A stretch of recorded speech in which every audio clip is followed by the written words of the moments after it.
Greetings and welcome. I'm sure you have noticed that we have changed channel name and made some new visuals, and I hope you like it. The email address will remain the same, so you can send us your stuff, stories, videos, whatever you find interesting, as long as it fits to our content.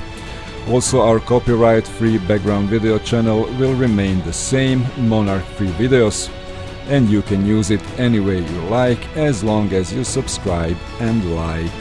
And since we are already talking about subscribing, slap that subscribe button down there and give us thumbs up, it will help us a lot. On today's menu we have really interesting and mysterious story about disappearance of USS Cyclops. There are many reasons, of course, for ship to disappear at sea, but most of the time some evidence is left behind. Not in this case. Huge storm, aliens, other dimensions, your guess is as good as mine. Still, to this day, nobody knows what really happened to USS Cyclops.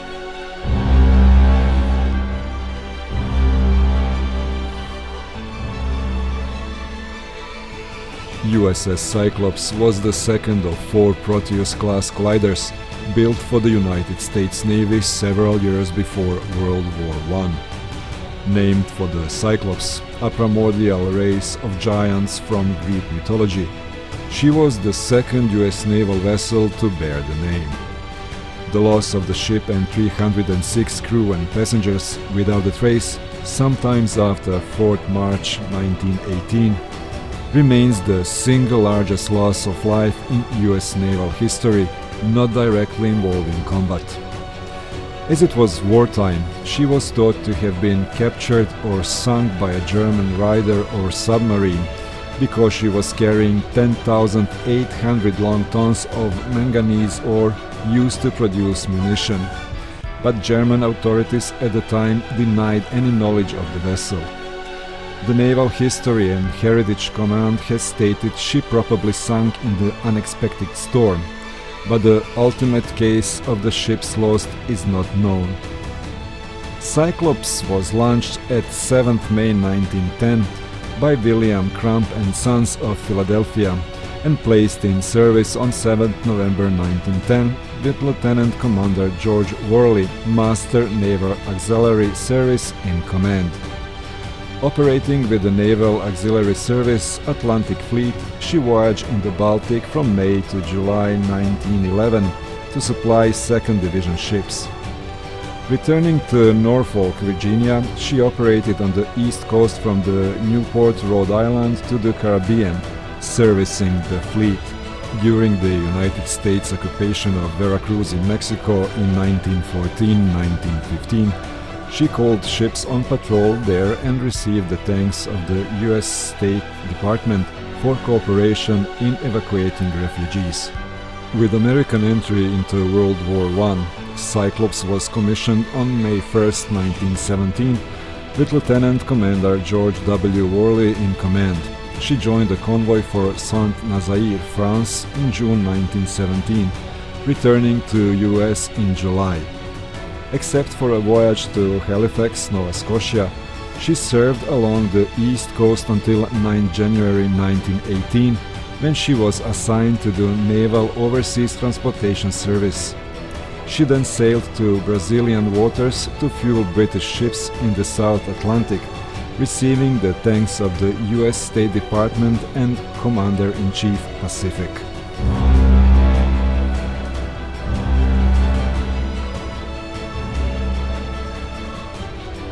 The ship put to the sea from the Rio de Janeiro on 16 February 1918 and entered Salvador on 20 February.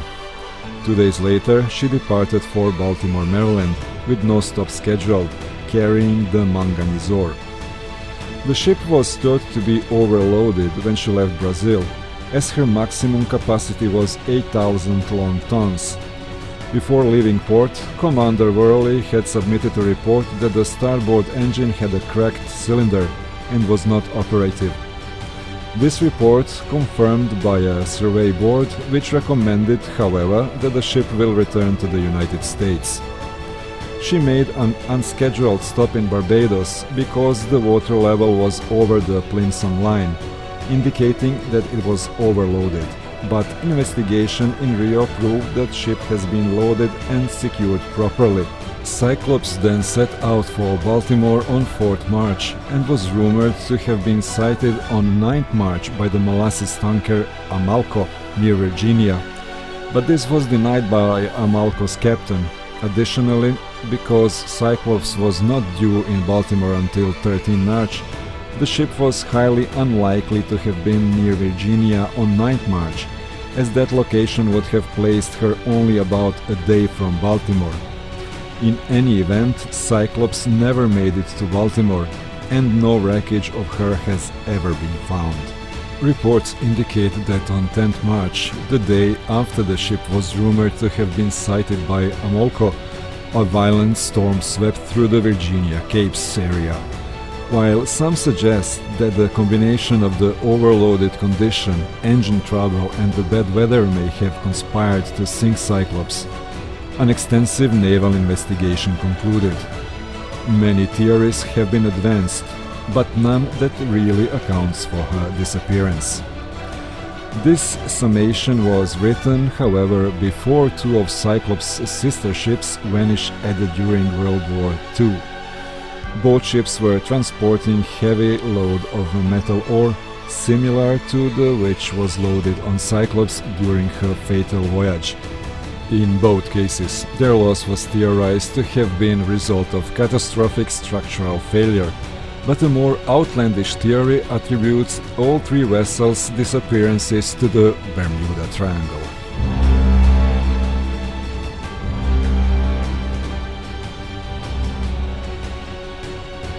Rear Admiral George von Durs suggested that the loss of the Cyclops could be owing to structural failure, as her sister ships suffered from the issues where the I-beams that ran the length of the ship had eroded due to the corrosive nature of some of the cargo carried. This was observed definitely on USS Jason, and it's believed to have contributed to the sinking of another ship, Chucky, which snapped in two in calm seas. Moreover, Cyclops may have hit a storm with 56 to 74 km per hour winds.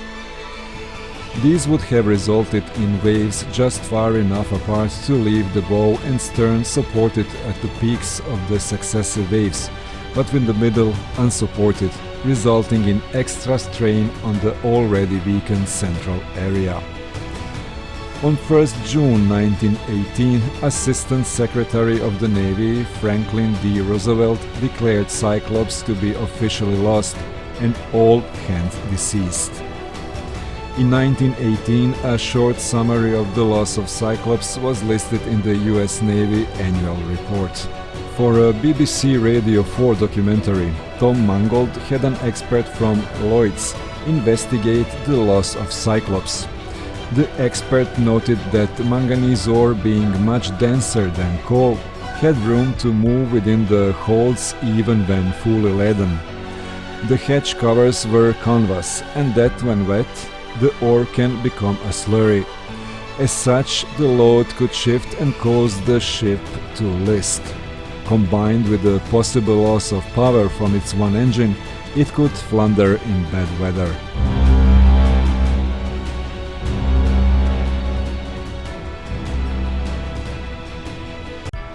Investigations by the Office of Naval Intelligence revealed that Captain Burley was born Johann Friedrich Wichmann in Hanover, Germany in 1862.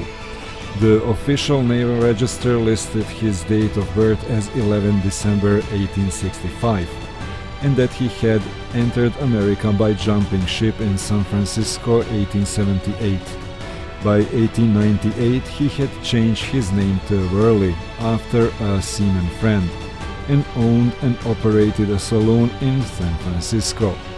He also got help from brothers who he had convinced to immigrate. During this time he had qualified for the position of ship's master and had commanded several civilian merchant ships, picking up and delivering cargo, both legal and illegal, from the Far East to San Francisco. Unfortunately, the crews of these ships reported that Worley suffered from a personality allegedly akin to that sometimes ascribed to HMS Bounty's Captain William Blige, with the crew often being brutalized by Worley for trivial things. Worley was commissioned as a lieutenant commander in the Naval Auxiliary Reserve on 23 February 1917. Naval investigation discovered information from former crew members about Worley's habits. He would berate and curse officers and men for minor offenses, sometimes getting violent. At one point he had allegedly chased a man about the ship with a pistol. Saner Times found him making his rounds about the ship dressed in long underwear and a derby hat. Worley sometimes would have an inexperienced officer in charge of loading cargo on the ships, while the more experienced man was confined to quarters. In Rio de Janeiro, one such man was assigned to oversee the loading on manganese ore, something a collier was not used to carrying, and in this instance the ship was overloaded, which may have contributed to her sinking. The most serious accusation against Worley was that he was pro-German in wartime and may have colluded with the enemy. Indeed, his closest friend and associate were either German or American of German descent. Many Germanic names appear, Livingstone stated, speculating that the ship had many German sympathizers on board. One of the passengers of the final voyage was Alfred Louis Moreau Gottschalk, the consul general in Rio de Janeiro, who was as roundly hated for his pro-German sympathies as was Worley. Livingstone stated he believed Gottschalk may have been directly involved in collaborating with Worley on handing the ship over to the Germans. After World War I, German records were checked to ascertain the fate of Cyclops, whether by Worley's hand or by the submarine attack. Nothing was found.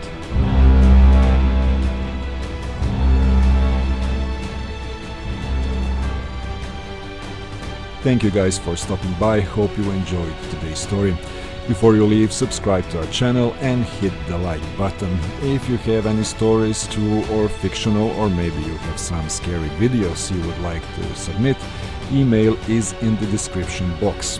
And in case you need copyright-free background videos, subscribe to our other channel Monarch-free videos as well.